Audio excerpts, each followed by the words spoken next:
Guys, today I'm going to show you how you can fix invisible WhatsApp notifications in Samsung Galaxy Tab Active4 Pro. So if you don't see your WhatsApp messages, at the start always check your DND mode. So open the top menu, expand the icons, now check that you have the notification mode deactivated, like here. In the next step, hold the finger on the WhatsApp and go to the eye icon.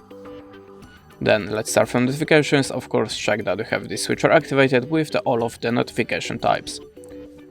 After that, go to the in-app notification settings and check that you have activated high priority notifications here and here.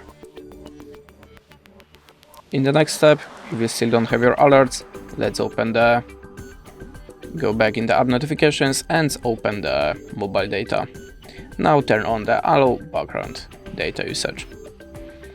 In the next step, let's open the storage, but remember to make a backup of your messages before. Choose the clear data and tap on the delete. After that, you have to log in again to the WhatsApp and check your messages. If you still don't have it, let's open the general management and swipe to the reset. Now select the Wi-Fi and Bluetooth settings and choose reset settings button.